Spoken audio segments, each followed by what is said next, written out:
microeconomics and macroeconomics.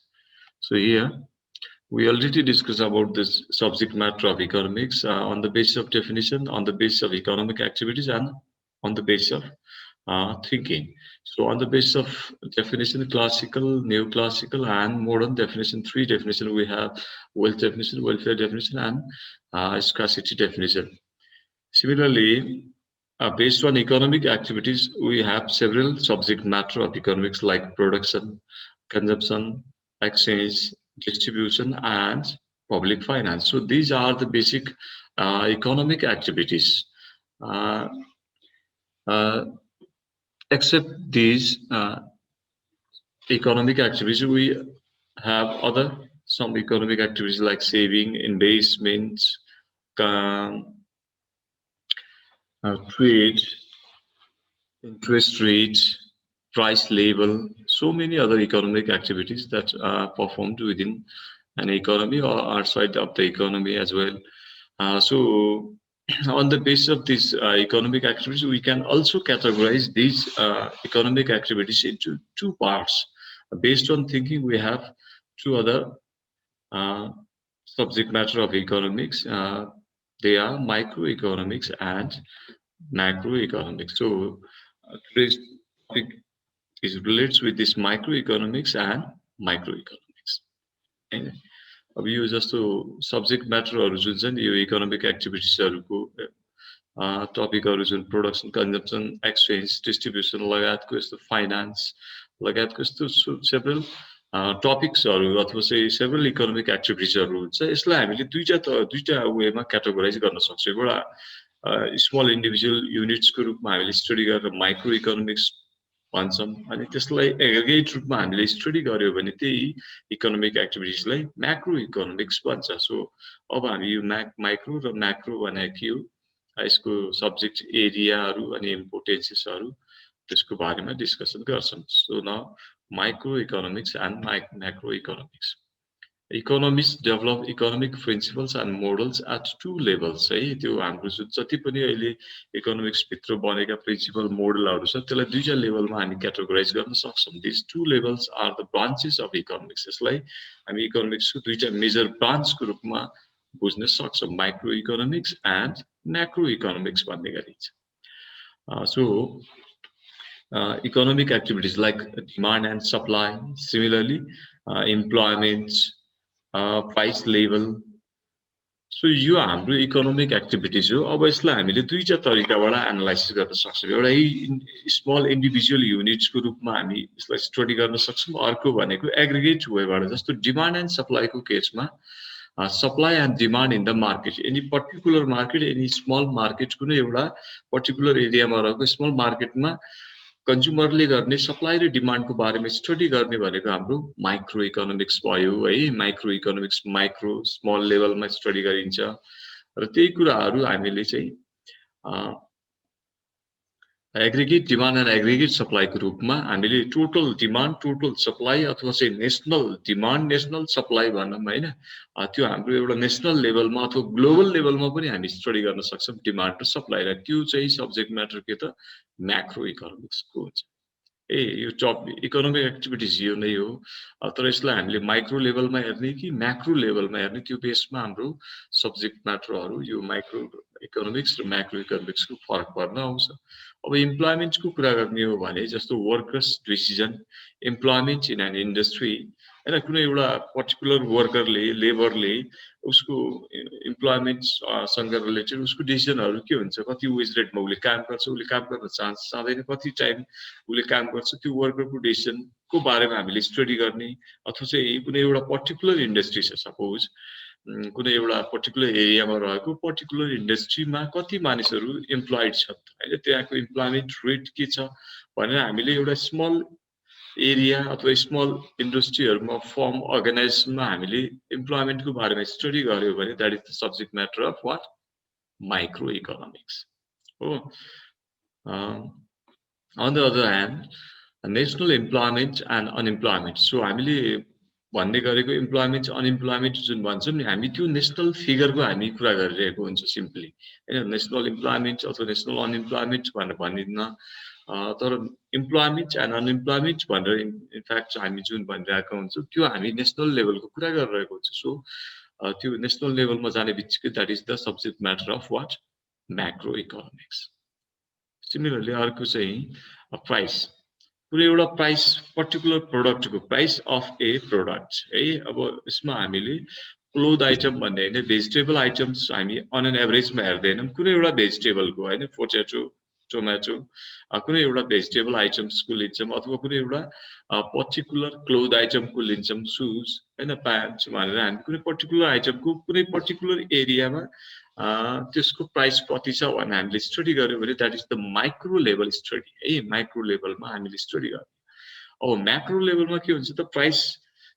Particular प्राइसको मात्रै नहेरेर हामी के गर्छौँ त जेनरल प्राइस लेभल हेर्छौँ जेनरल प्राइस लेभल त्यो भनेको अन एन एभरेज प्राइस है एग्रिगेटमा एउटा कुनै कमोडिटीको बास्केट हुन्छ त्यसमा क्लोथ आइटम्सहरू फुड आइटम्सहरू ड्रिङ्क आइटम्सहरू अथवा इलेक्ट्रोनिक आइटम्सहरू जुन चाहिँ देशभित्र सबैभन्दा बढी कन्ज्युम हुन्छ त्यस्तो खालको कमोडिटीहरूको एउटा बास्केट हुन्छ त्यसलाई कमोडिटी बास्केट्स भन्छ त्यो कमोडिटी बास्केटको बेसमा हामीले एक वर्षभरिमा के कति प्राइस लेभल भयो त्यसलाई हामी जेनरलाइज गर्छौँ जेनरल प्राइस लेभल फुड आइटमको प्राइस क्लोथ आइटम्सको प्राइस त्यो खालको प्राइस लेभल र प्राइसमा भएको चेन्जेस है इन्फ्लेसन चेन्जेस भनेको पोजिटिभ चेन्ज सपोज 100 रुपीसको 110 भयो भने त्यहाँ 10% इन्क्रिज भयो that is the rate of inflation price inflated भयो कि त्यो रेटमा इन्क्रिज भयो अब त्यस्तो खालको हामी स्टडी गर्ने भनेको चाहिँ फेरि म्याक्रो इकोनोमिक्स भित्र पर्छ माइक्रोमा हामी एउटा पर्टिकुलर कमोडिटी पर्टिकुलर मार्केटमा अनि नेसनल लेभलमा चाहिँ एउटा पर्टिकुलर कमोडिटी नभएर एग्रिगेटमा हामीले सेभरल कमोडिटिजहरू हेर्छौँ यसमा कमोडिटी बास्केटलाई नै युज गर्छौँ जेनरल प्राइस लेभल हेरिन्छ र त्यो प्राइस लेभलमा हुने चेन्जेस हेरिन्छ इन्फ्लेसनको रूपमा सो यो टपिक अथवा इकोनोमिक एक्टिभिटिजहरू सब्जेक्ट म्याटरहरू एउटै भए पनि त्यसलाई हेर्ने पर्सपेक्टिभ हामीले कसरी चाहिँ माइक्रो इकोनोमिक्स भित्र राखेर त्यसलाई स्टडी गर्छौँ कसरी चाहिँ म्याक्रो इकोनोमिक्स भित्र राखेर स्टडी गर्छौँ भन्ने सिमिलरली अरू हेरौँ मार्केट है कुनै मार्केट चाहिँ माइक्रो लेभलको हुन सक्छ similarly trade income level interest rate and the policies. So these are the economic activities. Now how can we study these economic activities? अब यसलाई हामीले दुईटा पेजमा हेरौँ माइक्रो लेभलमा हेर्नु भयो भने मार्केटमा कमोडिटी मार्केट र लेबर मार्केटको कुरा गरिन्छ कमोडिटी मार्केट भनेको जहाँ चाहिँ गुड्स एन्ड सर्भिसेसहरू बाइङ एन्ड सेलिङ हुन्छ त्यसलाई हामी के भन्छौँ commodity market goods and service market हो त्यसलाई रियल मार्केट पनि भन्ने गरिन्छ है अनि अर्को चाहिँ लेबर मार्केट हुन्छ लेबर मार्केटमा के हुन्छ त लेबरहरू पनि बाइ एन्ड सेल हुन्छ अथवा चाहिँ लेबरले आफ्नो जुन लेबरर छ श्रमले आफ्नो लेबरहरूले जुन लेबर सेल गर्छ त्यो मार्केटलाई चाहिँ लेबर मार्केट भन्छ श्रमिकहरूले श्रम बिक्री गर्ने मार्केट अथवा चाहिँ त्यहाँ एम्प्लोइ एन्ड एम्प्लोयर दुईटैले त्यो चाहिँ लेबर बाइङ एन्ड सेलिङ प्रोसेसको हुन्छ त्यसलाई हामी लेबर मार्केटको रूपमा बुझ्छौँ अब यो चाहिँ हाम्रो स्मल इन्डिभिजुअल युनिट्सको रूपमा स्टडी गरिन्छ कुनै पर्टिकुलर एरियामा कुनै पर्टिकुलर इन्डस्ट्रीमा रहेर हामी यो कमोडिटी मार्केट र लेबर मार्केटको बारेमा स्टडी गर्छौँ द्याट मिन्स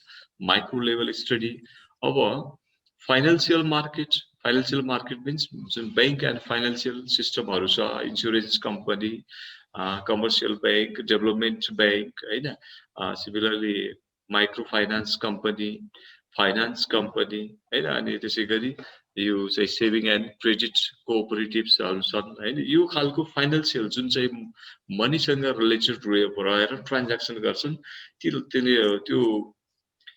त्यो इन्स्टिट्युसन रहेको मार्केटलाई हामी के भन्छौँ त फाइनेन्सियल मार्केट भन्छ सिमिलरली अर्को स्टक एक्सचेन्जमा जुन कम्पनीहरू पब्लिक कम्पनीहरू छ त्यो पब्लिक कम्पनीहरू एउटा कुनै बोर्डमा रेजिस्टर हुन्छ रजिस्टर भइसकेपछि तिनीहरूले एउटा तिनीहरूको शेयर मार्केट शेयरहरू इस्यु गरिन्छ पब्लिकलाई अर्डिनरी पब्लिकहरूले शेयर मार्केट त्यो शेयरहरू एप्लाई गरेर शेयर होल्डर हुन सक्छ र त्यो सेकेन्डरी मार्केटमा स्टक एक्सचेन्जमा लिस्टेड हुन्छ र त्यहाँ ट्रान्ज्याक्सन हुन्छ त्यो शेयरहरूको कारोबार हुने बजार त्यसलाई stock exchange market stock market भन्छ यो खालको चाहिँ फेरि फाइनेन्शियल मार्केट र स्टक एक्सचेन्जको कुरा गर्ने भने हामी पुरै देशको सिस्टमको कुरा गरेर आउँछौँ के बैंक एन्ड फाइनेन्शियल सेक्टरको अथवा चाहिँ यो स्टक एक्सचेन्ज स्टक मार्केटको कुरा गरिरहेको हामी म्याक्रो लेभलको study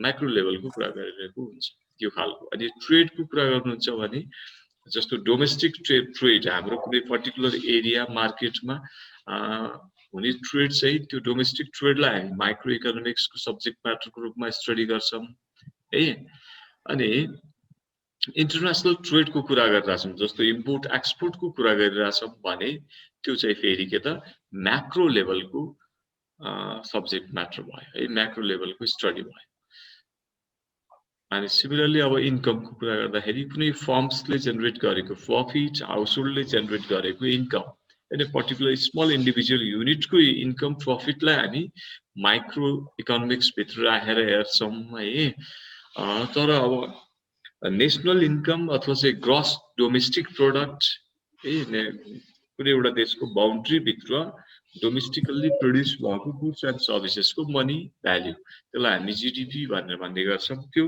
national income and GDP these are the subject matter of macro economics है इन्कम त इन्कमकै कुरा गरेर हो हामी तर अब कुनै फर्म्सको हाउसहोल्डको इन्कमको कुरा गर्यो भने त्यो माइक्रो लेभलको भयो नेसनल लेभलमा हामी त्यही इन्कमको कुरा गर्छौँ भने त्यो चाहिँ फेरि के भयो त म्याक्रो लेभलको स्टडी भयो इन्ट्रेस्ट रेटको कुरा गर्नुहुन्छ भने मोर्टगेज लोन इन्ट्रेस्ट होइन हामीले कुनै चाहिँ कोल्याट्रलहरू ब्याङ्कमा राख्यौँ होइन घर जग्गा हामीसँग जे सम्पत्ति छ त्यो राखेर हामीले सर्टेन इन्ट्रेस्ट रेटमा हामीले लोन इस्यु गर्यो भने त्यो खालको माइक्रो लेभलको भयो कुनै किन भन्दाखेरि कुनै कम्पनी अर्गनाइजेसन इन्डिभिजुअलले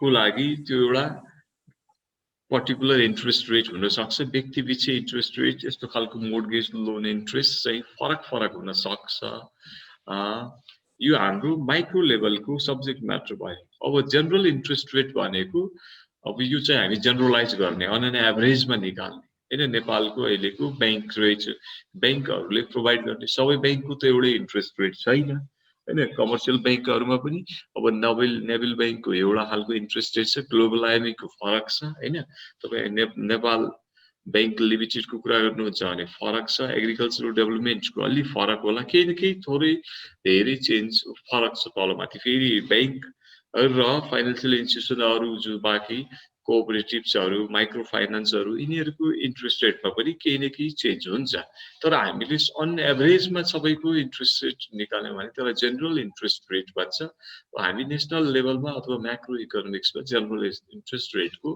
बारेमा स्टडी गरिन्छ अब पोलिसीको कुरा गर्नुहुन्छ भने कुनै एउटा पर्टिकुलर कम्पनी अर्गनाइजेसन फर्मलाई अथवा इन्डस्ट्रीलाई रेगुलेट गर्ने हिसाबले गभर्नमेन्टले बनाउने पोलिसीहरु भनेको त्यो गभर्नमेन्ट रेगुलेसनको रूपमा बुझ्छ हामी गभर्नमेन्ट रेगुलेट गर्नको लागि बनाउने सर्टेन पोलिसी भनौं अनि त्यहाँ चाहिँ गभर्नमेन्टले रेगुलेट गर्दाखेरि गभर्नमेन्टको कन्ट्रोल हाई भयो भने कहिलेकाहीँ गभर्नमेन्ट फेलियर पनि हुन सक्छ गभर्नमेन्ट फेलियर अथवा चाहिँ गभर्नमेन्टको रेगुलेसन अथवा कन्ट्रोल हाई भयो भने मार्केट फेल हुने हैन गभर्नमेन्टले गर्दा गभर्नमेन्ट फेलियरको कुराहरु आउँछ त्यो हामी माइक्रो लेभल सब्जेक्ट म्याटर भित्र हामी त्यसको बारेमा स्टडी गर्छौं र अब हामी नेशनल लेभलमा हेर्यौं भने चाहिँ फिस्कल एन्ड मन्ट्री पोलिसीजहरु छ यो खालको गभर्नमेन्ट इकोनोमिक पोलिसीहरु हुन्छ यो चाहिँ नेशनल लेभलको fiscal policy that relates with budget or government budget को मा रिलेट हुन्छ त्यो अनि मन्ट्री पोलिसी चाहिँ सेन्ट्रल बैंकले बेसिकली गभर्नमेन्टकै सल्लाह सुझावमा त्यसमा बनाउने गर्छ दुईटा खालको वित्तीय नीति र अर्को मौद्रिक नीति भन्छ वित्त सम्बन्धी सरकारको खर्च आम्दानी सम्बन्धी नीति हो एउटा बजेटको रूपमा आउँछ यो अनि अर्को मोनेटरी पोलिसी भन्छ मोनेटरी पोलिसी भनेको मुद्रासँग सम्बन्धित यसमा ब्याज दर हैन इन्ट्रेस्ट रेट अनि त्यसैगरी लोन प्रोभिजन हैन सुपरभिजन गभर्नमेन्ट के रे सेन्ट्रल बैंकले गर्ने त्यसमा इन्ट्रेस्ट रेटमा कुनै चेन्ज गर्नु पर्यो ट्याक्स रेटमा कुनै चेन्जेसहरु ल्याउनु पर्यो भने त्यो सबै चाहिँ मोनेटरी पोलिसीहरुमा there is यो सेन्ट्रल बैंकले बैंक एन्ड फाइनान्शियल इन्स्टिट्युसनसँग रिलेटेड अथवा मनीसँग रिलेटेड पोलिसीहरु यसमा बनाइन्छ यो भनेको नेशनल पोलिसी है सो नेशनल यो कुराहरु हामी फेरि केमा स्टडी गर्छौं त म्याक्रो लेभलमा स्टडी गर्छौं so this are the basic subject matter which are related with micro economics and macro economics अब तपाईहरुलाई के आइडिया भयो होला what micro economics is about and what macro economics is about भन्ने कुरामा तपाईलाई जनरल आइडिया भएको होला हामीले सिम्पली बुझ्दाखेरि स्मल इन्डिभिजुअल युनिटको रूपमा कुनै पर्टिकुलर एरिया कुनै पर्टिकुलर मार्केट कुनै पर्टिकुलर इन्डिभिजुअल फर्म अर्गनाइजेसन को बारेमा हामीले स्टडी गर्यौं भने इकोनोमिक एक्टिभिटीजको स्टडी गर्यौं भने that is the subject matter of micro economics अब त्यही कुरा छ त्यही सब्जेक्ट म्याटर हो तर हामी त्यसलाई नेशनल पर्सपेक्टिभबाट हेर्यौं अथवा ग्लोबल पर्सपेक्टिभ पनि हुन सक्छ है नेशनलमा मात्रै लिमिटेड हुँदैन ग्लोबल पर्सपेक्टिभबाट हेर्नुहुन्छ भने पनि त्यो चाहिँ फेरि म्याक्रो इकोनोमिक्सको सब्जेक्ट म्याटर बन्न पुग्दछ यो तरिकाले हामी माइक्रो र म्याक्रो भन्ने यो स्टडी गर्छौं अब यसमा हामी पहिला माइक्रो इकोनोमिक्समा जाउँ है त microeconomics. So yeah, microeconomics is derived from Greek word micros, M-I-K-R-O-S, meaning small, small. Sano भन्ने बुझाउँछ. Thus, microeconomics examines studies the behavior and decision making of the individual economic units. यसले के स्टडी गर्छ माइक्रोइकोनोमिक्सले भन्दाखेरि यो एक्जामाइन गर्ने त्यसको बारेमा स्टडी गर्ने के को बिहेभियर एन्ड डिसिजन मेकिङ कस्तो खालको उनीहरुले बिहेभ सो गर्छ र कुन तरिकाले उनीहरुले डिसिजन मेक गर्छ त अफ द कसको इन्डिभिजुअल इकोनोमिक युनिट्स त्यसलाई हामी प्लेयर पनि भन्न सक्छौं अथवा एजेन्ट पनि भन्न सक्छौं है लाइक को हुन सक्छ त्यो प्लेयर एजेन्ट अथवा इकोनोमिक युनिट भन्दा इन्डिभिजुअल कुनै प्रोड्युसर हुन सक्छ प्रोड्युसर दैट मीन्स कुनै फर्म अर्गनाइजेसन इन्डस्ट्री होला त्यो प्रोड्युसरको रूपमा है individual producer individual consumers or individual firms यो खालको इन्डिभिजुअल स्मल इन्डिभिजुअल युनिट्स को बारेमा हामीले स्टडी गर्ने तिनीहरुको इकोनोमिक एक्टिभिटीज को स्टडी गर्ने तिनीहरुको इकोनोमिक यो बिहेभियरहरु कस्तो हुन्छ अथवा डिसिजन मेकिङ कसरी गर्छन् भन्ने बारेमा हामीले स्टडी गर्ने भनेकै के हो त माइक्रो इकोनोमिक्स को स्टडी गर्ने For example, the income of a particular individual, the output of a particular firm, etc. are studied in microeconomics. कुनै पर्टिकुलर इन्डिभिजुअल होला फर्म अर्गनाइजेसन अथवा चाहिँ कुनै एउटा पर्टिकुलर हाउस होल्ड होला हैन यिनीहरुले गर्ने economic activities income production consumption यो खालको सबै इकोनोमिक एक्टिभिटीजहरु माइक्रो इकोनोमिक्स भित्र स्टडी गरिन्छ Microeconomics looks at the economy through a microscope. अब तपाईहरुले इकोनोमी एज अ होल इकोनोमीलाई हामी एक्जामाइन गर्ने स्टडी गर्ने लुक गर्ने हो तर हामी माइक्रोस्कोप लगाएर हैन जस्तो पर्टिकुलर सेक्टर मात्रै हामी त्यहाँ हाइलाइटेड हुन्छ नि त अब माइक्रोस्कोपले सबै एरिया कभर गर्न सक्दैन एउटा माइक्रो लेभलको अथवा स्मल युनिट्सलाई त्यसले कभर गर्ने माइक्रोस्कोप लगायो भने त हामीले पर्टिकुलर जहाँनिर माइक्रोस्कोप लायो त्यो मात्रै हाइलाइटेड हुन्छ त्यसैले यो तरिकाले हेरिन्छ सिम्पली भन्दाखेरि जस्तो हो कुनै एउटा जंगलको बारेमा स्टडी गर्ने भनेको एज अ होल पुरै जंगलको स्टडी गर्ने भनेको म्याक्रो इकोनोमिक्स भयो त्यो म्याक्रो लेभलको स्टडी भयो तर हामी जंगल भित्रको कुनै एउटा रुख पर्टिकुलर ट्रीको बारेमा हामीले स्टडी गर्यौं त्यो रुखको बारेमा स्टडी गर्यौं भने त्यो चाहिँ फेरि माइक्रो इकोनोमिक्स भयो बुझ्नु भयो नि हैन रुख जंगलको बारेमा स्टडी गर्ने म्याक्रो लेभलको स्टडी तर एउटा पर्टिकुलर ट्रीको बारेमा हामीले स्टडी गर्यौं भने त्यो चाहिँ फेरि म्याक्रो लेभलको स्टडी हुन्छ यो तरिकाले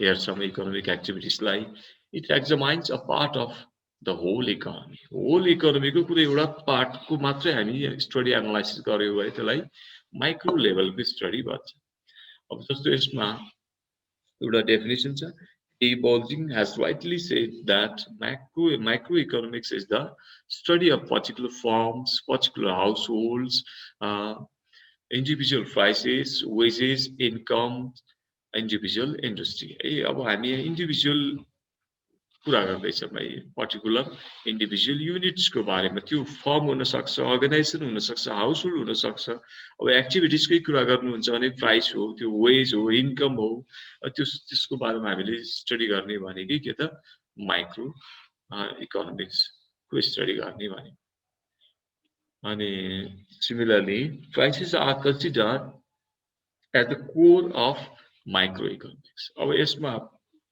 प्राइस नै major concern major focal point अथवा सब्जेक्ट म्याटर हो माइक्रो इकोनोमिक्समा हरेक इकोनोमिक एक्टिभिटिजलाई हामीले प्राइससँग रिलेट गरेर हेर्छौँ तपाईँले कन्जम्सन डिस्ट्रिब्युसन होइन इन्भेस्टमेन्ट सेभिङ यो सबै कुराहरू चाहिँ प्राइस बेस्ड हुन्छ हरेक चिजहरू प्राइस बेस्ड सिस्टममा जान्छ अथवा चाहिँ बेसिकल्ली हामी प्राइसलाई फोकस गरेर माइक्रो इकोनोमिक एक्टिभिटिजहरूको बारेमा स्टडी गर्छौँ जस्तो यसमा किन यसलाई प्राइस थ्योरी भन्यो भन्दाखेरि it deals with the price determination of goods and services कुनै एउटा पर्टिकुलर मार्केट होला अब यहाँ इकोनोमिक्समा तपाईँहरूले पछि पछाडि पढ्नुपर्छ बफे कम्पिटिसन मार्केट मोनोपोली मार्केट होइन जियोपोली oligopoly monopolistic different types of market है त्यसमा चाहिँ गभर्मेन्ट रेगुलेसनको number of the seller number of the buyer हो अनि यो कुराहरूलाई हामीले हेरेर डिफ्रेन्ट टाइप्सको मार्केटहरू भनेर क्याटेगोराइज गरेका छौँ त्यो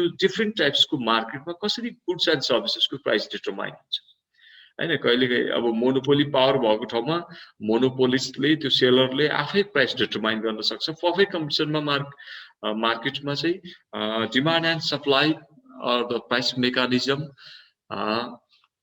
determines the price of the commodity. अब यो डिफ्रेन्ट वे हुन्छ प्राइस लेभल डिटर्मिनेसनको केस है कुनै कमोडिटीको प्राइस कति हुन्छ त्यो डिटर्माइन गर्ने त्यसको बारेमा हामी स्टडी गर्छौँ similarly as well as the price of factor of production not only the commodities price but also the factor price so factor भनेको फ्याक्टर अफ प्रोडक्सन जुन चाहिँ प्रोडक्सन प्रोसेसमा युज हुने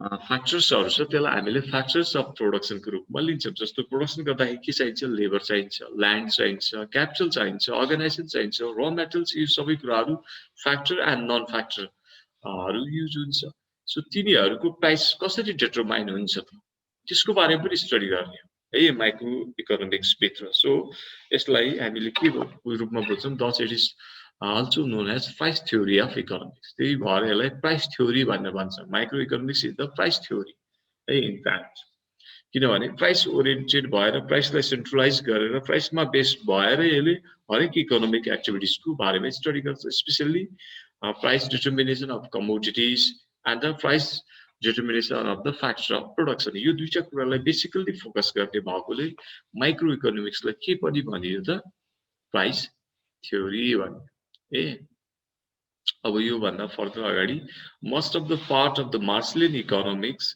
is relates with micro economics अब तपाईँहरू हामीले अस्ति चाहिँ पढेको मार्सलको अल्फ्रेड मार्सलको वेलफेयर इकोनोमिक्स अथवा वेलफेयर डेफिनेसन जुन पढेको थियौँ ए त्यसमा उहाँले त्यति मात्रै होइन अब तपाईँहरूको यो 11 र 12 को कोर्स बेसिकल्ली जुन माइक्रो इकोनोमिक्स छ त्यो धेरै जसो ल of demand law of supply है अनि पछाडिको अरू थुप्रै थ्योरीहरू छ त्यो लगायतका थ्योरीहरू तपाईँ हामीले जुन पढ्छौँ त्यो चाहिँ मार्सलले डिफाइन गरेको मार्सलले प्रोपाउन्ड गरेको थ्योरीहरू नै अहिले पढ्ने हो हामी बेसिक कुराहरू सो त्यो मार्सलले जति पनि डिफाइन गर्नुभएको छ इकोनोमिक्सको बारेमा मार्सलको बेसिकल्ली फोकस एरिया भनेकै माइक्रो इकोनोमिक्स हो अब म्याक्रोको लागि अरू इकोनोमिस्टहरू छन् है म्याक्रो लेभलको स्टडी गर्ने माइक्रो लेभलको स्टडी गर्ने चाहिँ एकजना मार्सल हुन् so Marshallian economics is related with micro economics भन्छ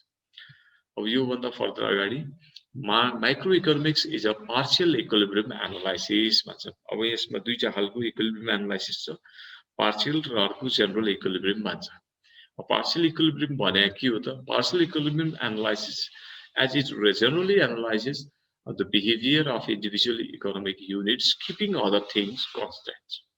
अब यसमा हामी के गर्छौं त भन्दाखेरि पार्शियली हेर्छौं के कुनै एउटा दुईटा इकोनोमिक भेरिएबलको बारेमा हामीले स्टडी गर्नु पर्यो भने त्यो भन्दा बाहेकको अरु भेरिएबलहरुलाई हामीले के भन्छौं कन्स्ट्यान्ट मान्छौं कि अरु भेरिएबलहरुमा कुनै चेन्ज हुँदैन भनेर त्यो हिसाबले पार्शियल एनालाइसिस गर्छौं जस्तो हामी यहाँ के भन्छौं सिम्पली भन्दाखेरि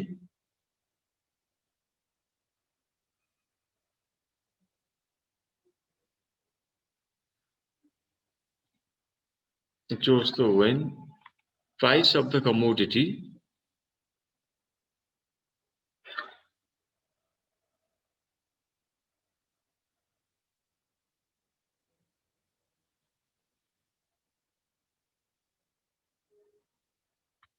decreases, suppose decreases, then what happens?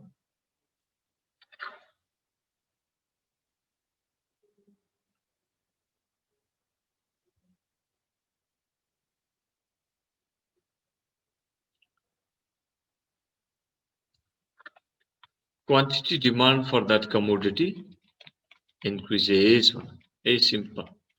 अब यसमा हामीले के भन्छौं त यहाँ other things remaining the same भनेर भन्ने गरिन्छ other things remaining the same or there is no change in other things other factors remain constants or ceteris paribus पनि भन्ने गरिन्छ अब यसको अर्थ के हो त भन्दाखेरि यहाँ हामीले दुईटा फ्याक्टरहरुलाई लियौं दुईटा चाहिँ के रे भेरिएबल्सहरुलाई लियौं एउटा प्राइस अर्को क्वान्टिटी है प्राइसमा भएको चेन्जेसले क्वान्टिटीमा के कस्तो चेन्ज ल्याउँछ भनेर हामीले स्टडी गर्यौं suppose law of demand states that when the price of the commodity decreases then the quantity demand for that commodity increases भनेर भनिन्छ अब त्यो भनेको के हो त भन्दाखेरि अब यसमा हामीले स्टडी गर्दाखेरि यो दुईटाको मात्र रिलेसन हेर्ने हो कि हामीले बाँकी रहेको कुराहरुलाई सिधै के भन्छौं other things remaining the same भनेको सबैमा हुने चेन्ज हेरिरा हैन हामीले प्राइसमा भएको अथवा चाहिँ क्वान्टिटी डिमान्डमा जुन चेन्जेस आउँछ यो due to only one factor here we analyze it that is the price level यसमा सबै फ्याक्टरहरु हामीले लिएनौं हामीले यो क्वान्टिटी डिमान्डमा हुने चेन्जेस जुन छ यो चाहिँ कुन फ्याक्टरले गर्दा त यो प्राइस फ्याक्टरले गर्दा प्राइस यो प्राइसमा भएको चेन्जेसले गर्दा क्वान्टिटी डिमान्डमा आएको चेन्ज हेर्ने हो quantity demand is also affected by so many factors तर हामीले अरुलाई के भन्छौं एज इट इज राख अरुमा चेन्ज भएन जस्तो सपोज प्राइस डिक्रिज भयो भने क्वान्टिटी डिमान्ड बढ्छ नै भन्ने छैन अथवा चाहिँ प्राइस इन्क्रिज भयो भने क्वान्टिटी डिमान्ड डिक्रिज हुन्छ भन्ने नै छैन के अब जस्तो कि यसमा फेसनको ह्याबिटको टेस्टको यो कुराहरु आउँछ हैन जतिसुकै प्राइस डिक्रिज भयो भने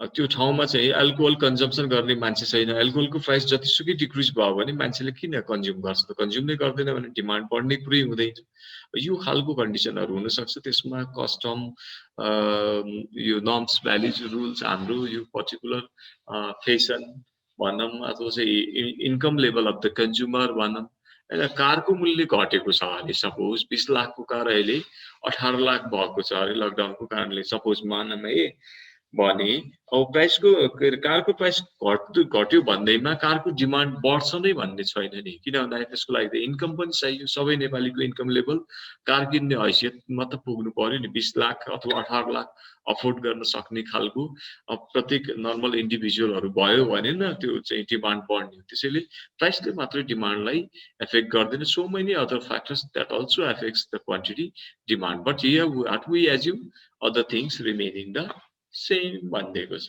यसरी हामीले यो पार्शियल मात्र एनालाइसिस हो के यसमा यो क्वान्टिटी डिमान्डलाई एफेक्ट गर्ने त सो मेनी अदर फ्याक्टर्स हामीसँग छ तर हामीले के गर्यौं यहाँ क्वान्टिटी डिमान्डलाई एफेक्ट गर्ने प्राइसलाई मात्र लियौं अरुलाई के मान्यौं त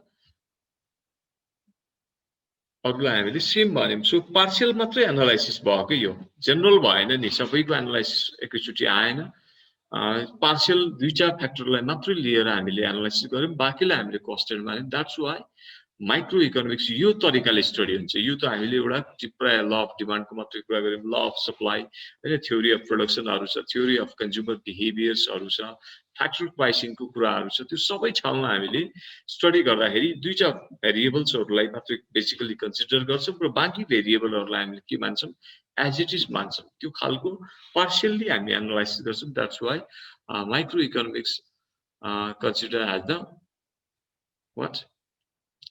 Partial equilibrium analysis. Okay. अब यसको सब्जेक्ट म्याटरमा के सब्जेक्ट्सहरु के टपिकहरु हामी यसमा पढ्छौं भन्ने कुरा छ माइक्रो इकोनोमिक्समा। जस्तो हो यसमा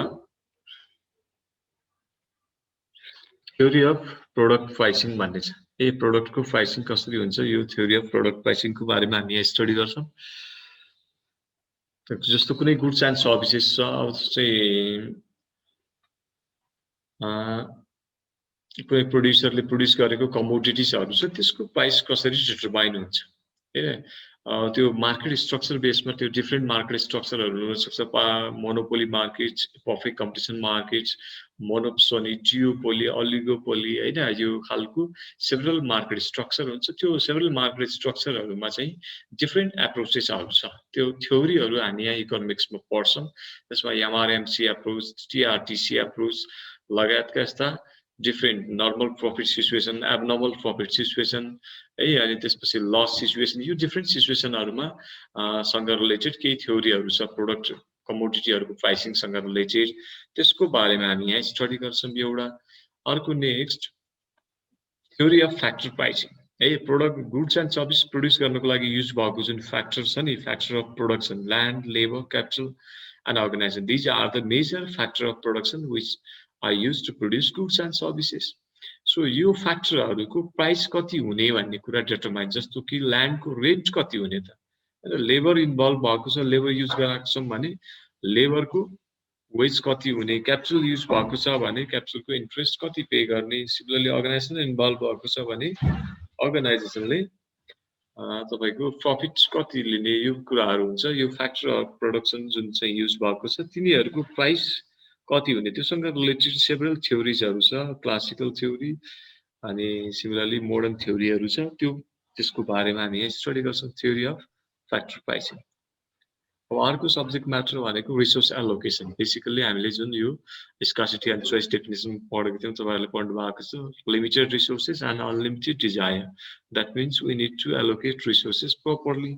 so that kind of resource allocation decision has been made with the use of microeconomic theories. So microeconomics theory मा त्यस्ता खालका कुराहरु हुन्छ जसलाई रिसोर्स एलोकेट गर्नको लागि हामीसँग भएको अवेलेबल रिसोर्सेसलाई कसरी अप्टिमम युटिलाइज गर्ने हैन, म्याक्सिमम रिटर्न कसरी त्यसबाट जेनेरेट गर्ने, अथवा म्याक्सिमम प्रॉफिट हुन सक्छ, म्याक्सिमम सटिस्फ्याक्सन हुन सक्छ, त्यो कसरी डेराइभ गर्ने, त्यसबाट एउटा सर्टेन पिरियड अफ टाइम बेसिसमा हामीले त्यो रिसोर्स एलोकेसनको बारेमा स्टडी गर्छौं। थर्ड पोइन्ट चाहिँ थर्ड सब्जेक्ट म्याटर तीनटा भयो हैन, प्रोडक्ट प्राइसिङ एउटा, factor pricing, resource allocation and another one here last one theory of economic welfare. This relates to the Alfred Marshall's definition. तपाईले अगाडि पढिसक्नु भएको छ। मार्शलको वेलफेयर जुन कन्सेप्ट छ त्यो माइक्रो इकोनोमिक्स बेसिसमा छ।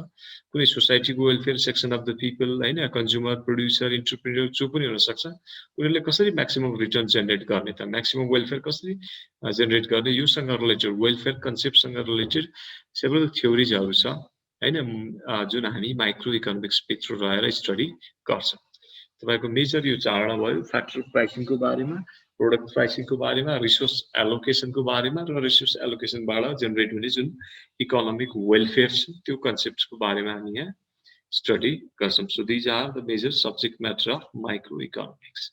सो मैक्रो र माइक्रो इकोनोमिक एक्टिभिटीजको स्टडी गर्ने नै हो दुईटैमा, तर माइक्रोमा चाहिँ स्मल इन्डिभिजुअल युनिट्सहरुको स्टडी हुन्छ भने मैक्रोमा चाहिँ लार्ज अथवा चाहिँ नेशनल लेभलको इकोनोमिक एक्टिभिटीजको के हुन्छ त स्टडी हुन्छ। सिम्पल भाषामा भन्दाखेरि है, जस्तो डिमान्डको कुरा गर्यो भने मेरो तपाईको पर्सनल डिमान्डको कुरा गर्ने हो भने त्यो माइक्रो इकोनोमिक्स भित्र स्टडी हुने भयो है। अब हाम्रो नेशनल डिमान्ड, एग्रिगेट डिमान्ड अथवा नेशनल डिमान्डको कुरा गर्ने हो भने त्यो चाहिँ फेरि के त म्याक्रो इकोनोमिक्स भित्र पर्छ कुरा त्यही हो इकोनोमिक एक्टिभिटिजकै स्टडी गर्ने तर माइक्रो र इन्डिभिजुअल लेभलमा आए त अथवा चाहिँ स्मल इन्डिभिजुअल युनिट्सहरूको रूपमा स्टडी हुन्छ individual producer individual consumer individual form है इन्डिभिजुअल हाउस होल्ड भनेर हामी त्यसरी स्टडी गर्छौँ तर अब म्याक्रोमा चाहिँ हामी नेसनल लेभलबाट हेर्छौँ सिम्पली हिजो मैले हिजो भनेको थिएँ जस्तो फरेस्टको बारेमा एक्जामाइन गर्नु पर्यो भने that is the macro level study हैन फरेस्ट पुरै होल एरिया फरेस्टकै हामीले स्टडी गर्ने भनेको म्याक्रो लेभलको स्टडी भयो त्यो फरेस्ट भित्र चाहिँ एउटा दुईटा रुख कुनै एउटा सिंगल ट्रीको बारेमा हामीले एक्जामाइन गर्यो भने that is the micro level study त्यही हो है अब यसलाई हामीले यसमा म्याक्रो इकोनोमिक्स भित्र यसको सब्जेक्ट म्याटर प्लस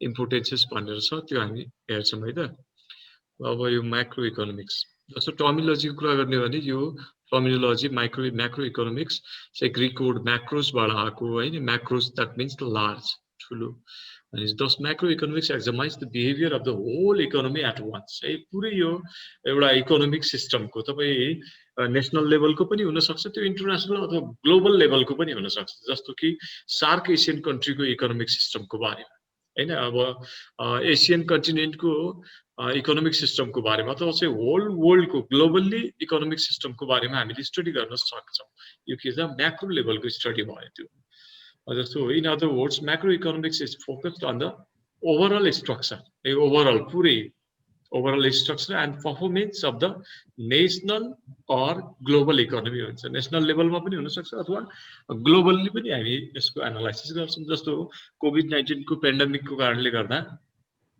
होल वर्ल्डमा के खालको इम्प्याक्ट पर्यो जस्तो इम्प्लॉयमेन्टमा अथवा चाहिँ प्रोडक्सन लेभलमा इन्कममा के खालको इम्प्याक्ट पर्यो त्यो हामी ग्लोबल लेभलबाट स्टडी गर्यो भने त्यो म्याक्रो इकोनोमिक्सको सब्जेक्ट म्याटर भित्र पर्छ it is concern with the analysis of aggregates है हामी हरेक इकोनोमिक एक्टिभिटिजलाई एग्रिगेट्स बेसमा हेर्छौँ के जस्तो demand aggregate demand supply aggregate supply हैन similarly investment aggregate investments any saving aggregate saving like that it is aggregate analysis of aggregates for example just to production total production employment total employment consumption total consumption and investment aggregate investments inflation rate of inflation यो economic growth यो जम्मै चाहिँ के त हाम्रो aggregate भ्यालुमा हेरिन्छ यो examine गरिन्छ जस्तो यहाँ तपाईले इकोनोमिक ग्रोथ हेर्नु भयो भने कुनै particular sector particular area particular company particular इन्डिभिजुअलको हैन हामी नेसनल लेभलबाट ग्रोथको एनालाइसिस गर्छौं त्यसको बारेमा हेर्छौं सो यो सबै एग्रिगेट भ्यालुमा कन्सिडर गरिन्छ यो इकोनोमिक भेरिएबलहरु जुन हामी म्याक्रो इकोनोमिक्समा स्टडी गर्छौं further macro economics looks at the aggregate related to the whole economy aggregates को बारेमा स्टडी हुन्छ होल इकोनोमीलाई बेस मानेर it is the study of economic system as a whole त्यही कुरा जस्तो यहाँ केही बोल्डिङले एउटा डेफिनेसन दिनुभएको छ macro economics deals not with individual quantities such as जस्तो कि but with the aggregate of these quantities हामी individual quantity को कुरा गर्दैनौं aggregate quantity को कुरा हुन्छ जस्तो not with individual incomes कुनै एउटा व्यक्तिको तपाईको इन्कम मेरो इन्कम यहाँ त्यस्तो कुरा हुँदैन यहाँ चाहिँ with the national but with the national income हामी पुरा देशकै आम्दानीको राष्ट्रिय आम्दानीको कुरा गर्छौं not with individual prices कुनै एउटा पर्टिकुलर कमोडिटी हैन जस्तो गोलभेडा प्याज टमाटर भनेर हामी त्यसको चाहिँ प्राइसको बारेमा कुरा गर्दैनौं इन्डिभिजुअल कमोडिटीको प्राइसको कुरा गर्दै हामी यहाँ चाहिँ बट विथ प्राइस लेभलको कुरा गर्दैछौं जस्तो तरकारीको मूल्य भनेर हामी पढ्छौं के यहाँ कुनै एउटा पर्टिकुलर आइटम छैन हामी होल तरकारीको मूल्यमा कति प्रतिशत चेन्ज आयो कपडाको मूल्यमा कति चेन्ज आयो अब देशभरिकै त्यो खालको एग्रिगेट रूपमा हेर्छौं level not with individual output जस्तो कुनै एउटा पर्टिकुलर फर्म अर्गनाइजेसन होला हैन A company B company C company तिनीहरुले प्रोडक्सन गरेको जुन आउटपुट छ त्यो इन्डिभिजुअल आउटपुट यहाँ हेरिदैन के हेरिन्छ त but with national output whole देशभित्र त्यस्ता कम्पनीहरु जति छन् नि तिनीहरुको एग्रिगेट आउटपुट हामी हेर्छौं यो खालको स्टडी के हुन्छ त म्याक्रो इकोनोमिक्स भित्र पर्छ अब यसको फर्दर हेरौं macro economics mainly deals with the determination of income and employment जस्तो माइक्रो इकोनोमिक्स केसँग रिलेटेड हुन्थ्यो त प्राइस सँग त्यसलाई प्राइस थ्योरी पनि भन्ने गरिन्थ्यो किन भन्दाखेरि त्यहाँ चाहिँ फ्याक्टर प्राइसिङ कसरी हुन्छ, फ्याक्टर अफ प्रोडक्सन जुन छ ल्यान्ड लेबर क्यापिटल अर्गनाइजेसनको प्राइसिङ कसरी हुन्छ, अनि त्यसै गरी कमोडिटी प्राइसिङ द्याट मिन्स प्रोडक्टको प्राइस, गुड्स एन्ड सर्भिसेसको प्राइस कसरी डिटरमाइन हुन्छ त्यसको बारेमा फोकसिङ गरिन्थ्यो केमा, माइक्रो इकोनोमिक्समा। भने म्याक्रो इकोनोमिक्समा चाहिँ बेसिकल्ली इन्कम एन्ड इम्प्लोइमेन्टसँग रिलेटेड अथवा चाहिँ त्यसको डिटर्मिनेसन कसरी हुन्छ त एउटा इकोनोमिक सिस्टममा हैन, national income and the national employment लेभलको बारेमा बेसिकली स्टडी हुने भएकोले यसलाई के पनि भन्छ, it is also known as theory of income and employment. For the later works of Keynes related to the macro economics. अब यो पछि जति किन्सले 1932 पछाडि जब थ्योरी अफ यो इन्कम एन्ड इम्प्लोइमेन्ट भन्ने एउटा बुक पब्लिस गरे, त्यो बुकमा चाहिँ यो नेसनल अथवा चाहिँ एग्रिगेट लेभलको इकोनोमिक एक्टिभिटिजको बारेमा उनले इम्फेसाइज गरे। त्यो बेलाको क्राइसिसलाई सल्भ गर्नको लागि पनि त्यो उहाँको कन्सेप्ट चाहिँ एउटा एकदम इम्पोर्टेन्ट छ भन्ने मानिन्छ हैन। त्यो सो उहाँको कन्सेप्ट आएपछि नै त्यो जुन ग्रेट डिप्रेसनको थियो त्यो कन्सेप्टबाट एग्रिगेट डिमान्डलाई इन्क्रिज गरेर बिस्तारै त्यो बेलाको रिसेसनलाई हटाइएको अथवा घटेको भन्ने छ। सो किन्सको पब्लिकेसन पछाडि म्याक्रो इकोनोमिक्समा बेसिकल्ली फोकस हुन थालेको वर्ल्ड वाइड रूपमा भन्ने हो भने यो खालको छ। अनि further it is general equilibrium analysis.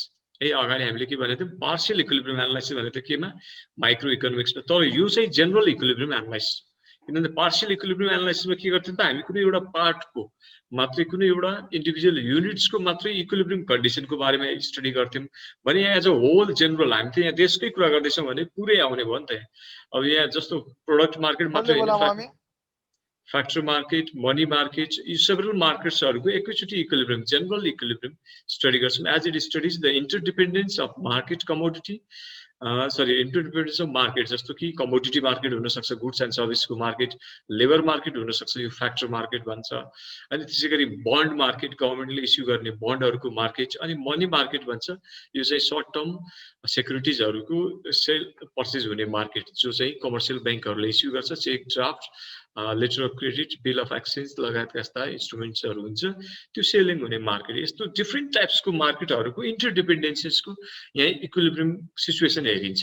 जस्तो एउटा मार्केटमा कुनै खालको चेन्ज आयो भने अर्को मार्केटमा त्यसले कस्तो चेन्ज गर्छ, जस्तो कि कमोडिटी मार्केटमा कमोडिटीको प्राइस लेभल चेन्ज भयो।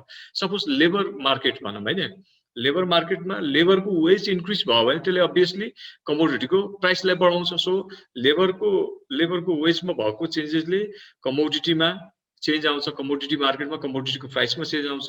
अनि कमोडिटी प्राइसमा भएको चेन्जेसले गर्दा फाइनेन्सियल मार्केट्सहरू जस्तो कि bond market, money market, capital market, अहिले हाम्रो जुन सेयर मार्केट भन्छ नि, त्यो खालको मार्केटहरूमा पनि त्यसको इम्प्याक्ट पर्छ। सो यो खालको इन्टरडिपेन्डेन्स हामी एकैचोटि स्टडी गर्ने भनेको केमा हो त, म्याक्रो इकोनोमिक्समा। माइक्रो इकोनोमिक्समा यसरी हेर्दिँदैन, तपाईँले लेबर मार्केटको स्टडी गर्नुहुन्छ भने लेबर मार्केटलाई मात्रै फोकस गर्नुहुन्छ, बाँकी अरू मार्केटहरूमा के कस्तो चेन्ज आउँछ त्यो हामी त्यहाँ हेर्दैनौँ। अरूलाई हामी के भन्छौँ त्यहाँ, अदर थिङ्स रिमेनिङ कन्स्ट्यान्ट भनेर भन्छौँ। सो त्यो कन्डिसन, त्यो हिसाबले हामी यो इक्विलिब्रियमको एनालाइसिस गरिन्छ। म्याक्रो इकोनोमिक्समा जनरल इक्विलिब्रियम एनालाइसिस हुन्छ, जनरल एज अ होल। अब यसको सब्जेक्ट म्याटर तपाईँहरूले अहिले पढिसक्नुभयो, त्यसबाट पनि थाहा पाइहाल्यो के सब्जेक्ट म्याटर हुनसक्छ यसको। जस्तो कि theory of income and employment. Basically हामी इन्कम इम्प्लोइमेन्ट, इन्कम जेनेरेसनको कुरा, इम्प्लोइमेन्ट जेनेरेसनको कुराहरू छ, योसँग रिलेटेड सेभरल थ्योरिजहरू छ, यसको बारेमा हामी यहाँ स्टडी गर्छौँ। Study of theory of consumption, investment function, business cycle, so many other theories also relates with this income and employment. So these are the major subject matter of macroeconomics. Similarly, another one here, theory of general price level. That means the study of inflation, deflation, money supply, like that. हैन, कुनै price लेभलको बारेमा, मनीको बारेमा यहाँ study हुन्छ, यहाँ पैसाको बारेमा, इन्फ्लेसन, मनी, त्यो कुनै पनि कमोडिटीको प्राइस लेभलमा कति चेन्ज आयो, प्राइस लेभल इन्क्रिज भयो, कन्टिन्युअसली इन्क्रिज भयो भने त्यसलाई इन्फ्लेसन भन्छ। कमोडिटीहरूको प्राइस लेभल कन्टिन्युअसली डिक्लाइन हुने कन्डिसन आयो भने त्यसलाई हामी डिफ्लेसन भन्छौँ। सो इन्फ्लेसन, डिफ्लेसन, मनी सप्लाई, हैन, रेट अफ इन्ट्रेस्ट लगायतका यस्ता जनरल प्राइस लेभलको बारेमा हामी यहाँ स्टडी गर्छौँ। अनि अर्को सब्जेक्ट म्याटर चाहिँ theory of economic growth. Economic ग्रोथको बारेमा हामी यहाँ इकोनोमिक ग्रोथ, डेभलपमेन्ट, हैन, growth of income, output and employment, यो कुराहरू economic growth as a whole, यो चाहिँ म्याक्रो इकोनोमिक इन्डिकेटर पनि भन्ने गर्छ यिनीहरूलाई, हैन, general price level, income, employment, similarly economic growth, these are the macro economic indicators. That's why these are the subject matter of economics as well. macroeconomics. A theory of distribution, another one here. Study about the determination of the aggregate price of the factor of production. That means land, labor, capital, organization, these are involved in production system. That's why they get reward. And the income distributed to these factors known as the distribution. Oh, you land, labor, capital, organization, production system as a participants in nearly reward pounds.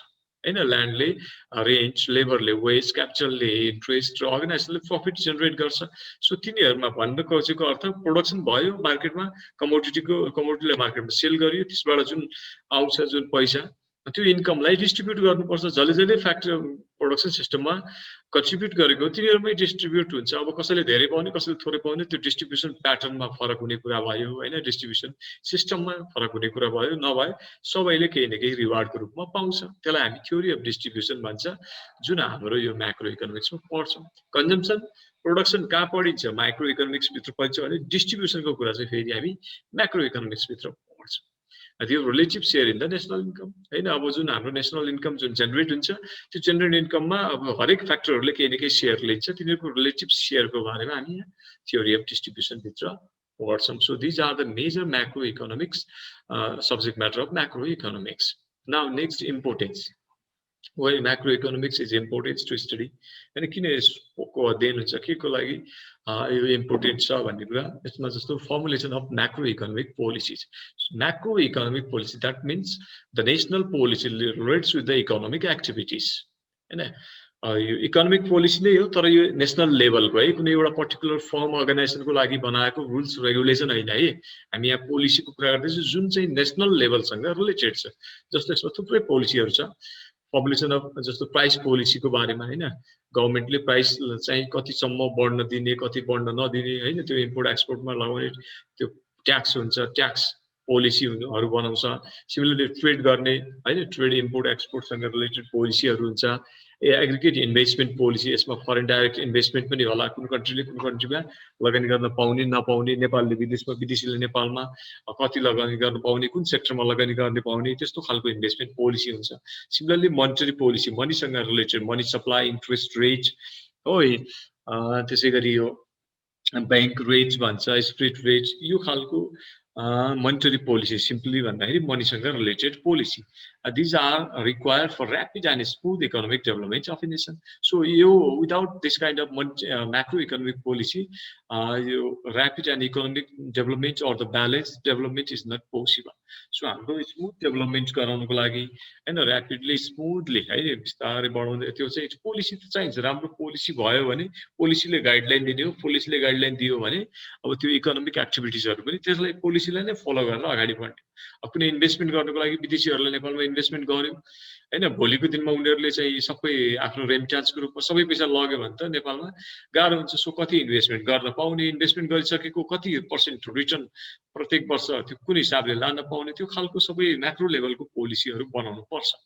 So यो पोलिसीहरु यो economic डेभलपमेन्टको लागि important छ. So macro economic पोलिसीको लागि हाम्रो यो macro इकोनोमिक्सको importance छ. So यस्ता खालका पोलिसीहरु बनाउनको लागि म्याक्रो इकोनोमिक्समा सेभरल थ्योरीजहरु छ, मोडलहरु छ. त्यसलाई हामी स्टडी गरेर यो खालको पोलिसीहरु फर्मुलेट गर्नलाई हेल्पफुल हुन्छ.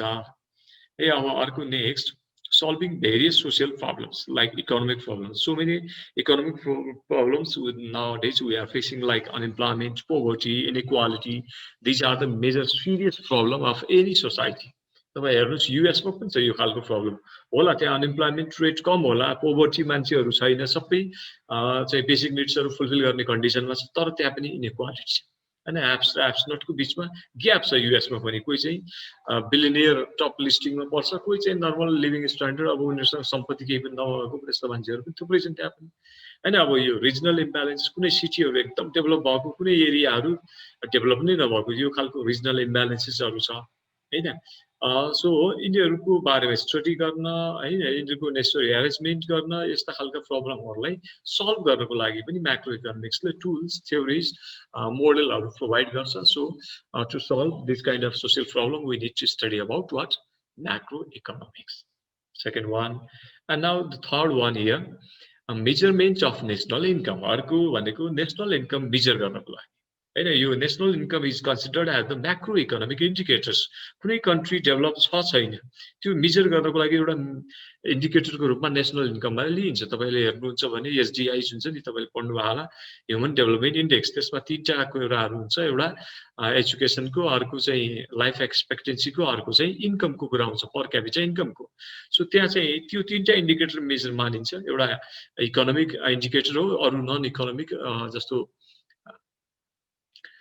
यो चाहिँ एजुकेसन लेभलको र अनि अर्को लाइफ एक्सपेक्टेन्सीको यो दुईटा नन इकोनोमिक इन्डिकेटरको रूपमा रहे पनि त्यहाँ मेजर भनेको फ्याक्टर भनेको पर क्यापिटा इन्कम नै हो जुन कन्ट्रीको पर क्यापिटा इन्कम राम्रो छ त्यो कन्ट्रीलाई हामीले के भन्छौँ त राम्रो वेल डेभलप कन्ट्री भनेर भन्ने गरिन्छ एसडीआई को जुन इन्डेक्स भ्याल्यु आउँछ त्यो भ्याल्यु चाहिँ अब जस्तो Norway Sweden Switzerland US UK Japan Australia लगायतका यी कन्ट्रीहरू नै टप 10 भित्र पर्ने कन्ट्रीहरू हुन् बेसिकल्ली हैन स्विडेन सो तिनीहरूको चाहिँ नेशनल इन्कमलाई बेस मानेर हामीले म्याक्रो इकोनोमिक इन्डिकेट गर्छौं अथवा म्याक्रो इकोनोमिक इन्डिकेटरको रूपमा नेशनल इन्कमलाई अथवा पर क्यापिटा इन्कमलाई हामी लिने गर्छौं सो त्यो मेजरमेन्ट्स अफ नेशनल इन्कम कसरी मेजर गर्ने अथवा अकाउन्टिङ कसरी गर्ने है त्यो अकाउन्टिङ प्रोसेसको बारेमा हामी म्याक्रो इकोनोमिक्समा केही सेभरल थ्योरीजहरु छ त्योसँग रिलेटेड केही फर्मुलाहरु छ कन्सेप्ट्सहरु छ त्यसलाई बेस मानेर हामीले नेशनल इन्कम कसरी क्याल्कुलेट गर्न सकिन्छ भन्ने कुरा बुझ्छौं जस्तो यसमा हेरौं macro economics is also useful to calculate and measure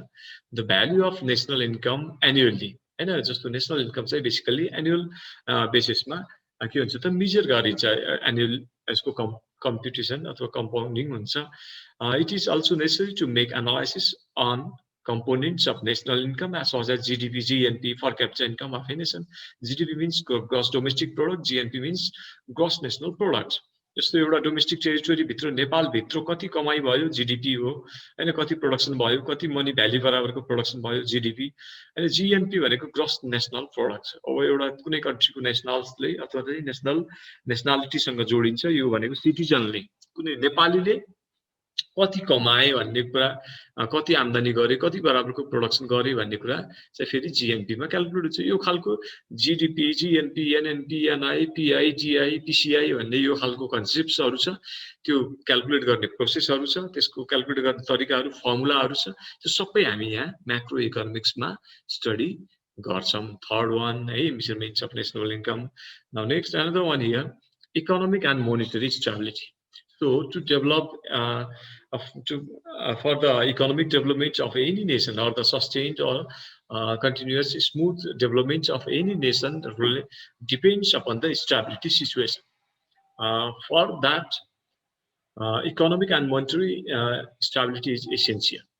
जस्तो कुनै पनि कन्ट्री डेभलप हुनको लागि स्मुथली डेभलप गर्नको लागि जस्तो अहिलेको युएस कसरी भयो त अथवा अहिलेको जुन स्विजरल्यान्ड सिंगापुर छ अहिले त्यो कसरी चाहिँ त्यो लेभलमा पुगे त्यो खालको इकोनोमिक डेभलपमेन्ट भयो भन्दा तिनीहरूले मोनेटरी एन्ड इकोनोमिक स्टेबिलिटी पहिला अटेन गरे हैन जस्तो इकोनोमिक फ्लक्चुएसनहरु हुन्छ बिजनेस साइकलहरु हुन्छ inflation deflation unemployment poverty these are the obstacles or the problems of any nation. So यो खालको इन्स्टेबिलिटी हुन सक्छ हामीले यो कुरालाई स्टेबल पार्न सक्यौं जस्तो अनएम्प्लॉयमेन्ट रेट त हुन सक्छ तर एकदम धेरै अनएम्प्लॉयमेन्ट हुने एकदम एम्प्लॉयड लेभलमा जाने त्यो खालको फ्लक्चुएसन हुनु भएन हैन प्राइस लेभल घट बढ हुन्छ तपाईले हेर्नुहुन्छ भने जापानको इन्फ्लेसन रेट चाहिँ 1% भन्दा बिलो छ किनभने त्यहाँको प्राइस लेभलमा त्यति चेन्जै आउँदैन के हाम्रो जस्तो हाम्रो बिहान तरकारीको मूल्य एउटा हुन्छ साँझ अर्कै भइसक्छ नेपालको केसमा हुन्छ भने प्रत्येक वर्ष अहिले पनि 7% 8% को हाम्रो इन्फ्लेसन रेट छ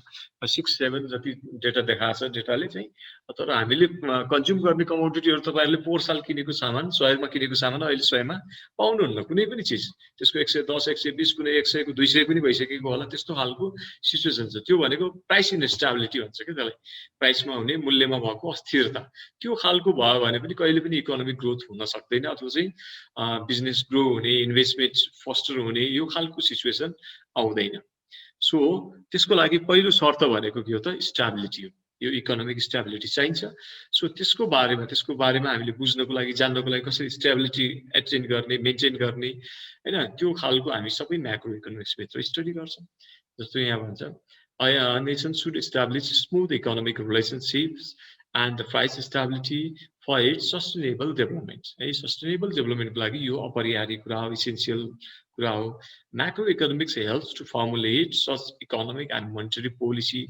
अब यसलाई कसरी कन्ट्रोल गर्ने त भन्दाखेरि फेरि हामीलाई पोलिसी चाहियो. गभर्नमेन्टले रुल्स ल रेगुलेसन्सहरु पोलिसीहरु बनाउनु पर्यो नेशनल लेभलको है फेरि, to accelerate the rate of economic growth and to control inflation and deflation in the economy.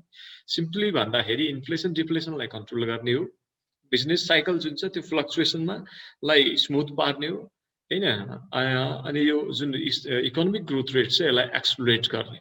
त्यसको लागि हाम्रो म्याक्रो इकोनोमिक्सको इम्पोर्टेन्स छ.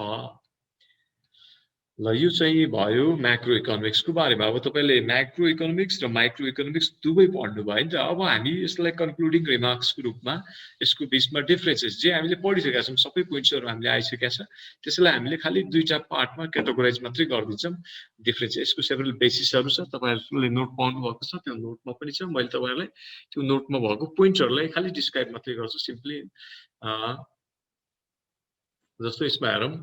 फर्स्ट भनेको यसको डेफिनेसन नै हामीले जुन पढिसकेका छौं. माइक्रो इकोनोमिक्स के त माइक्रो, यसको टर्मिनोलोजी कुरा गर्ने हो भने माइक्रो हो हैन. यसले के गर्छ त इन्डिभिजुअल युनिट्सहरुको बिहेभियरको बारेमा स्टडी गर्छ.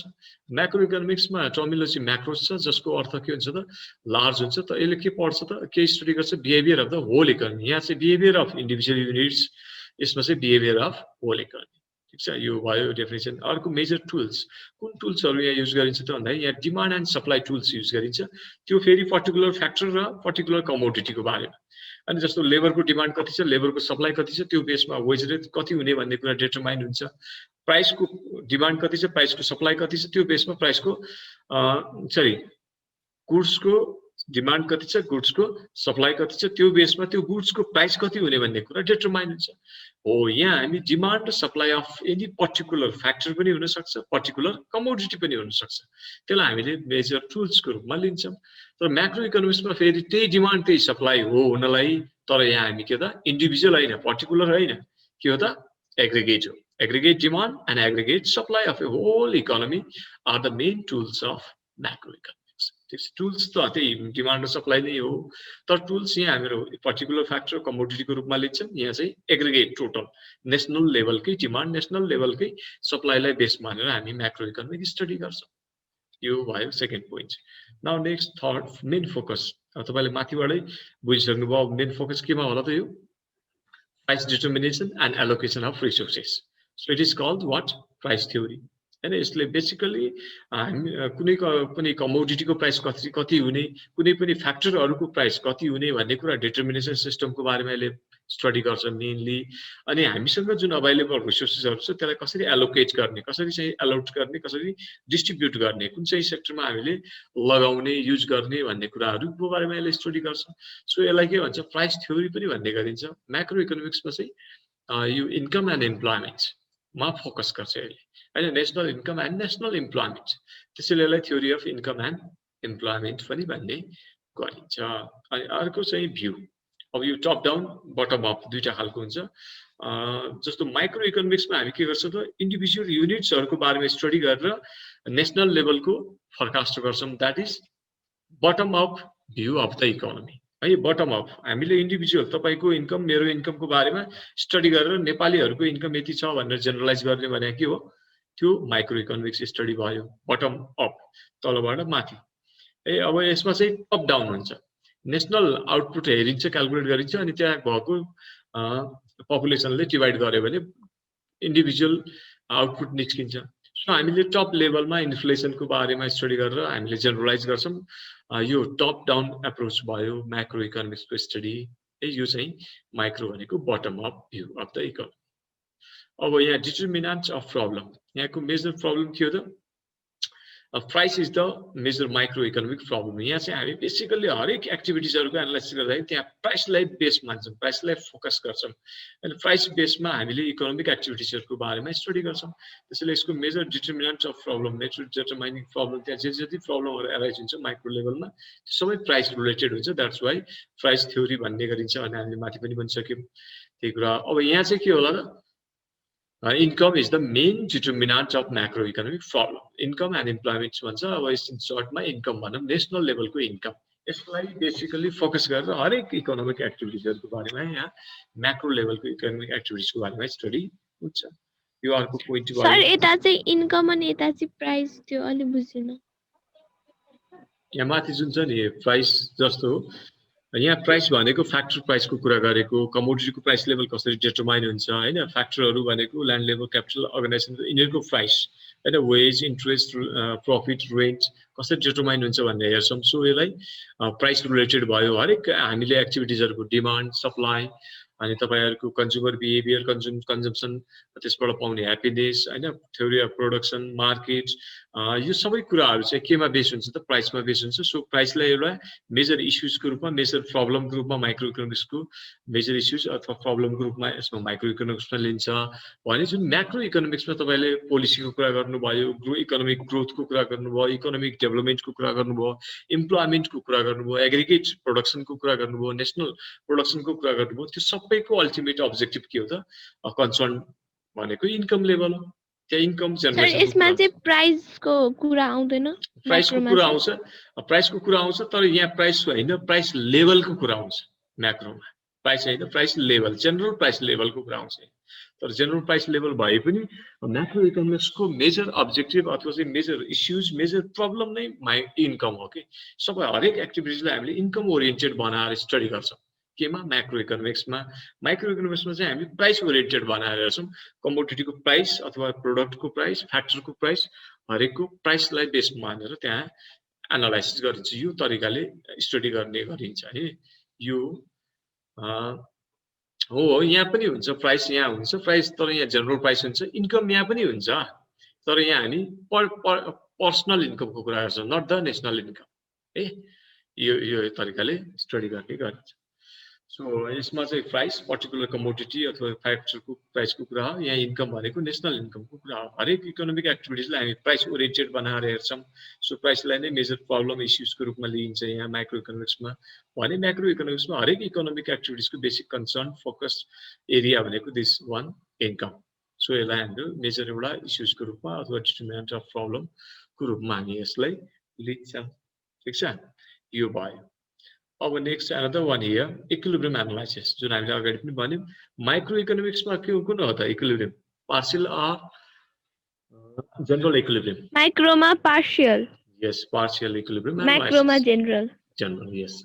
So here it is a partial equilibrium analysis as it generally analyzes the behavior of the individual economic units keeping other constants. यहाँ किन पार्शियल भनेको भन्दा पार्टको यहाँ हेर्यो कि एउटा इन्डिभिजुअलको मात्रै स्टडी गरिन्छ, यहाँ बाँकीलाई के गरिन्छ त कन्स्ट्यान्ट मानिन्छ। अरूमा के चेन्ज आउँछ के हुन्छ त्यो हामी हेर्दैनौँ। यो एउटाले कसरी सेटिस्फ्याक्सन जेनेरेट गर्न सक्छ, कन्ज्युमर हो भने एउटा प्रोड्युसर हो भने कसरी उसले चाहिँ प्रॉफिटलाई म्याक्सिमम गर्न सक्छ, त्यो खालको इक्विलिब्रियम कन्डिसन उसको चाहिँ इक्विलिब्रियम सिचुएसन कसरी उसले अचिभ गर्छ त्यो खालको स्टडी माइक्रो इकोनोमिक्समा हुन्छ। म्याक्रोमा चाहिँ हामी जनरल हेर्छौं। जनरल भनेको जस्तो यहाँ as it studies interdependence of different types of market. अब सिम्पली भन्दाखेरि डिफरेन्ट टाइप्स अफ लेबर मार्केटको मा भएको चेन्जेसले क्यापिटल मार्केटमा भएको चेन्जेसले फाइनेन्शियल मार्केटमा भएको चेन्जेसले अर्को लेबर मार्केटमा कसरी चेन्ज ल्याउँछ, यसको इन्टरडिपेन्डेन्सीजहरुको बारेमा माइक्रो इकोनोमिक्समा स्टडी हुन्छ। तर हामीले मार्केटकै बारेमा स्टडी गर्यो भने पनि माइक्रोमा के हुन्छ त हामीले लेबर मार्केटको स्टडी गर्यो भने लेबर मार्केटमा हुने चेन्जेसलाई बेस मानेर मात्रै स्टडी गर्छ। हामी त्यहाँ अरु मार्केटहरु फ्याक्टर मार्केट अथवा चाहिँ अरु product market, money market, capital market यो मार्केटहरुलाई हामीले कन्स्ट्यान्ट मान्छौं। त्यहाँ कुनै खालको चेन्ज भएको छैन भनेर स्टडी गरिन्छ माइक्रोमा। तर म्याक्रोमा चाहिँ इन्टरडिपेन्डेन्स हेरेर स्टडी गरिन्छ। Studies interdependence of different types of market. यो एउटा भयो। अर्को चाहिँ सब्जेक्ट म्याटर। अब तपाईले माथि पनि बुझिसक्नुभयो के हुन्छ सब्जेक्ट म्याटर माइक्रोमा। Theory of product pricing, factor pricing हैन, प्रोडक्टको प्राइस कसरी डिटरमाइन हुन्छ, फ्याक्टरहरुको प्राइस कसरी डिटरमाइन हुन्छ, resource how to allocate resource हैन, इकोनोमिक वेलफेयर कसरी जेनेरेट गर्ने, यो कुराहरु केमा पर्छ हामी माइक्रो इकोनोमिक्समा। भने म्याक्रो इकोनोमिक्समा theory of income and employment, general price level, economic growth and distribution. So these are the major subject matter of macro economics. अब यहाँ एक्जाम्पल भन्न आएको छ त्यही कुरा माथिको इन्कम अफ द इन्डिभिजुअल, यो हाम्रो माइक्रो इकोनोमिक्सको कुरा भयो। सेभिङ अफ एन इन्डिभिजुअल है, अनि अर्को determination of A price of A commodity, These are the example of microeconomics, and the macroeconomics मा total मा लगाउने, aggregate लगाउने, त्यही कुरा total income, total production, total consumption, aggregate investment, inflation, economic growth, poverty, unemployment. So these are the major macroeconomic indicators or the macroeconomics topics. यो भयो अब यो तपाईहरुले हामीले यसलाई क्याटेगोराइज गर्यौं. सो माइक्रो इकोनोमिक्स को बारेमा यति नै हो.